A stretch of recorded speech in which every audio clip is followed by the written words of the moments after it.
The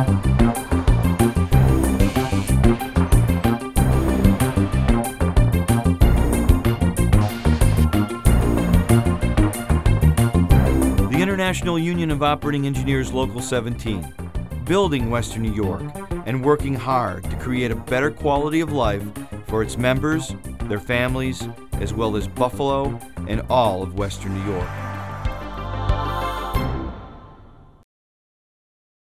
We hope you're enjoying WNYLaborToday.com's new labor TV show, Western New York Labor News Now.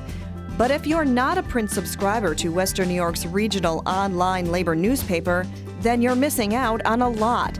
Every week, WNYLaborToday.com brings you a variety of local, regional, statewide, and national labor news. Labor news you just won't find anywhere else, including your local daily newspaper, or on TV, or radio for that matter. So, for just a small sum of $5 a year, you can get unlimited access to Western New York's only source for labor news. Click onto our subscription banner on WNYLaborToday.com's front page and follow these easy steps to get the information you need when it comes to labor news and labor unions. So why wait? Become a subscriber today to WNYLaborToday.com and keep up on not only what's going on across our labor movement, but the good things labor unions and their members are doing every day to make our communities better for everyone.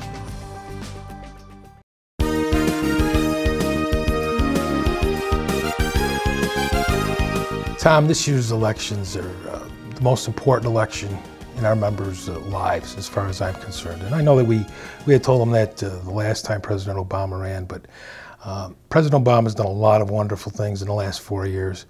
And, he's done a lot to clean up the mess that was left for him. But it's more important than ever now that we keep that going. We cannot afford to go back to where we were 4 years ago. So this particular election is the most important election in anybody's life, in my opinion. It really is.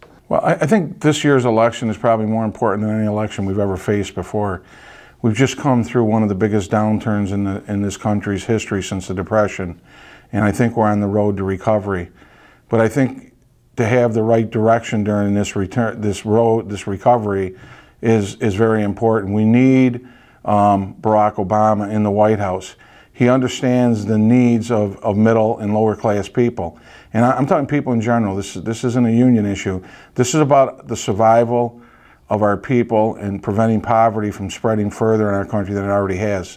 To me, there's nothing more important than that, and that's the importance of this election. Our position is that we need an election that concentrates on job creation, on healing this economy so that ordinary people do better, on limiting the gap in income between the rich and the poor and lessening that gap, on taking care of the environment, on a whole slew of things in the area of education and health and other social programs. And if we end up with Mr. Romney and the Republican Party in control of everything, we're going to be back where we were with the policies that brought us the Great Recession of 2007 and 2008. We cannot afford that. Ordinary people can't afford it. Our labor organizations can't afford it. I think the world, in fact, can't afford it.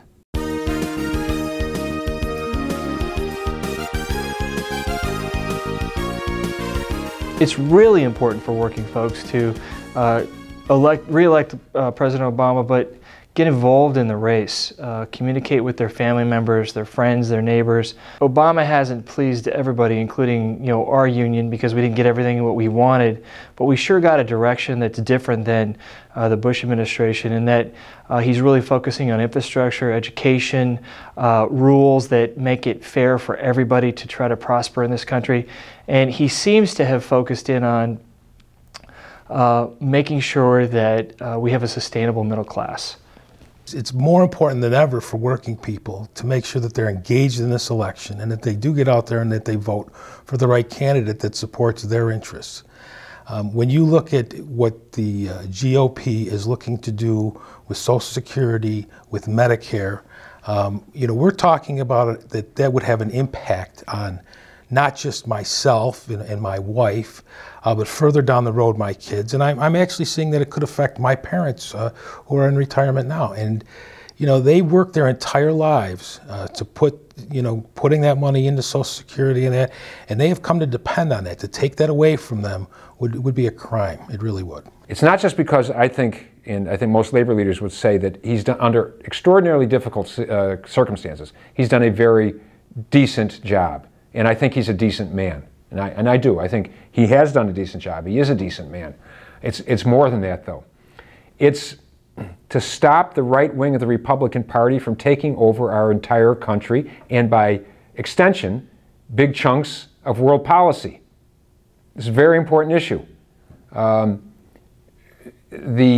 Their intention, as I said before, is to put us back into the situation which led to the Great Recession. The president's program and his basic positions on issues has been to get us out of that. I think he can do even better in that area, and we can end up with a better situation than we have right now, but we will never have that if the Republicans end up back in control of the White House.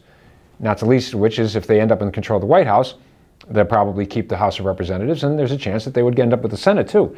Now that raises a number of really important issues. One, if Romney is elected president, the Supreme Court justices that are 75 years and older, number 4, any number of them could be replaced during the next session.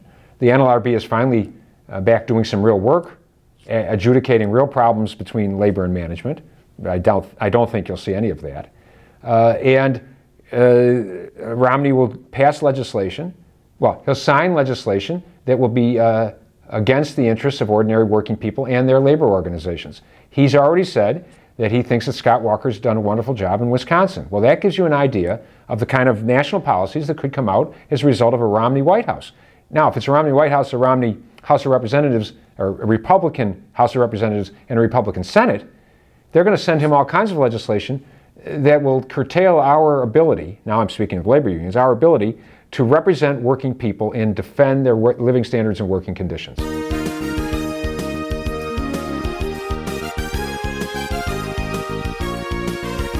We have 4 very interesting races in the House of Representatives in Western New York. Now, one is moved to the east, and that's Congresswoman Slaughter. Hers is extraordinarily important. She's one of the more senior members of the House of Representatives. Should the Democrats take over majority, she would be a chair of an important committee, as she was not too long ago, 2 years ago. So hers is extraordinarily important. Plus, she's got a voting record which is almost unchallenged in the entire country on behalf of ordinary working people. So hers is a high priority. More close to home is Congressman Higgins, Brian Higgins, who has a very high record voting favorable for the labor unions, and who's now accumulating a good deal of seniority. His is extremely important. The next one that we're really, and this is not in order of our priorities, we'll get to that, we can talk about that later. This is in order of their seniority. And the next one is Ms. Hochul, Kathy Hochul, the congresswoman from, well, now she's going to end up trying to represent a district centered in Hamburg and some of the southern towns, has a very high record voting in support of the labor unions and workers' issues. And she has the toughest district, one of the toughest districts in the United States when you analyze the Democratic to Republican ratio. The Republicans, this is a district which was really set up for a Republican candidate. She had one like that before, and she pulled one of the great upsets in recent local political history when she beat Ms. Corwin in the district. I think she can do it again, so we rate hers extremely high in importance. And the last one is we're trying to knock Tom Reed from the position in the district around Corning and in the southern tier and further east. And our candidate is a young man named Nate Shinagawa, who we are very impressed with, and we think, who's only 29 years old, we think has all the energy and brains of any candidate that we've seen in a long time. So we're pretty excited about these 4 candidates, and we would like to see a sweep, and that's what we're working towards. One more thing on that. A sweep in this area means that there's a trend that could sweep the Republicans out of the House of Representatives. If we can beat the Republicans in a couple of these districts, this is a very good sign for the House going back to the Democratic Party.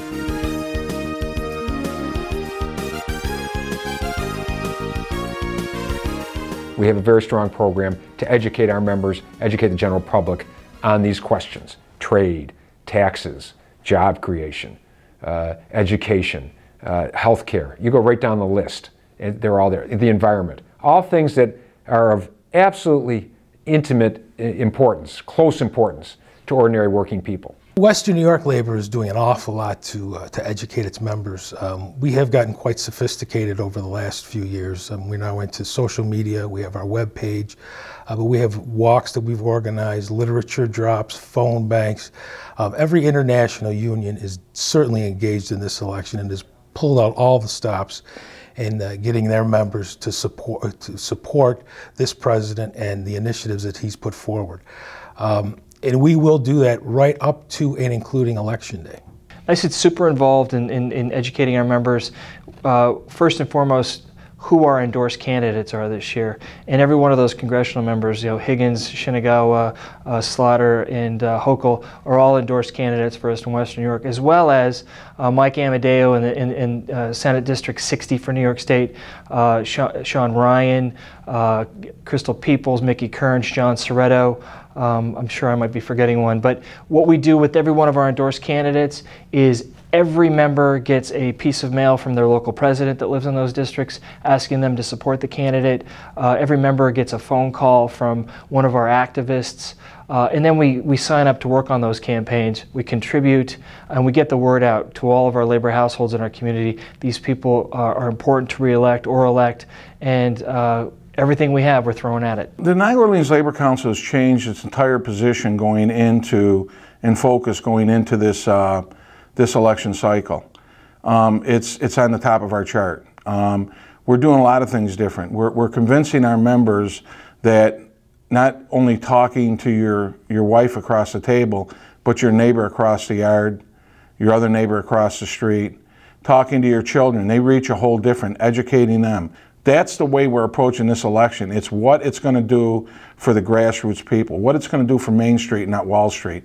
And when you can provide a child that has already lived a great deal of pain and suffering due to this illness, and you can put them back in the healthcare system, these are the things people need to understand about what is going on in the White House. Well, we have a very strong education program. We have a very strong on politics in general. Political issues as they relate to the issues that are closest to the ordinary working people as embraced by their labor unions.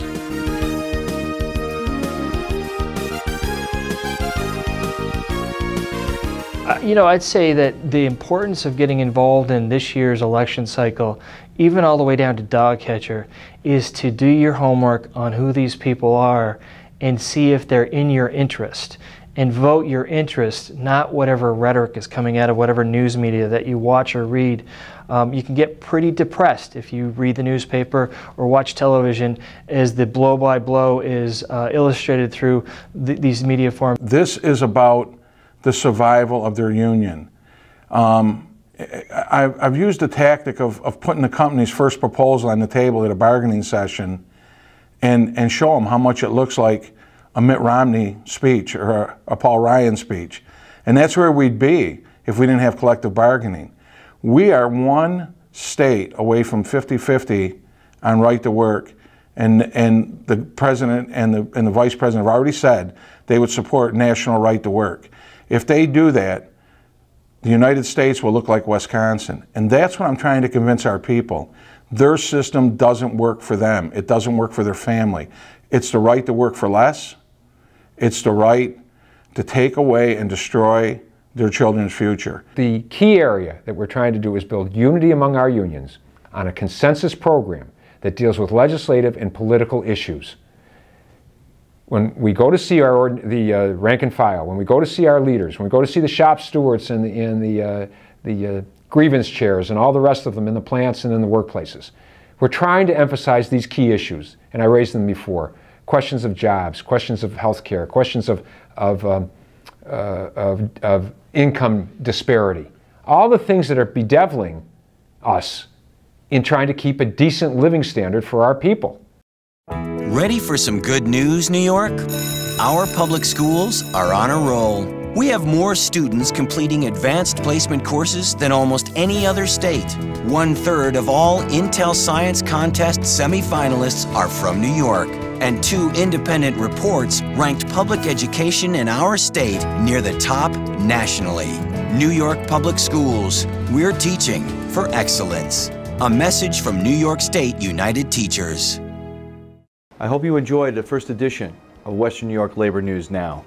I would like to personally thank Operating Engineers Local 17, NYSUT, and CSEA for your unbelievable support, which has allowed WesternNewYorkLaborToday.com to create and air Western New York Labor News Now.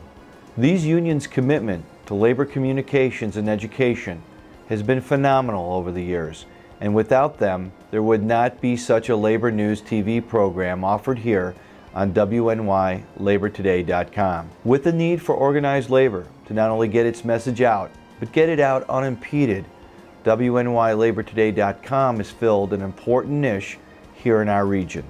But because of the internet and the social networks, WNYLaborToday.com is read across the United States.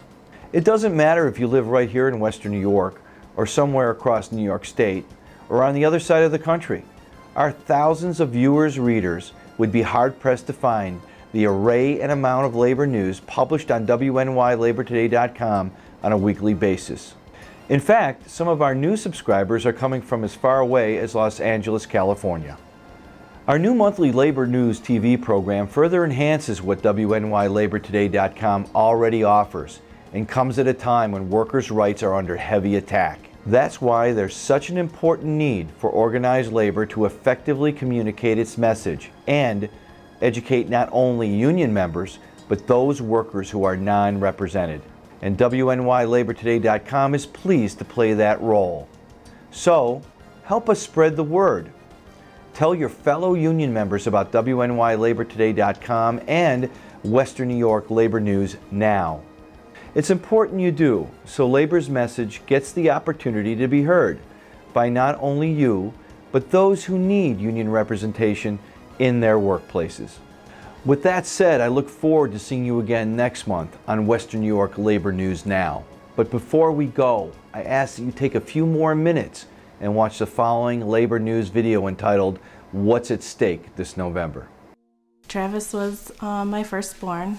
In October 2005, when he was 9 months old, he was diagnosed with stage 4 hepatoblastoma, which is a rare and aggressive form of liver cancer.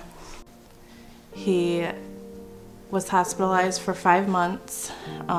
During that time, he had chemotherapy. He was on a ventilator.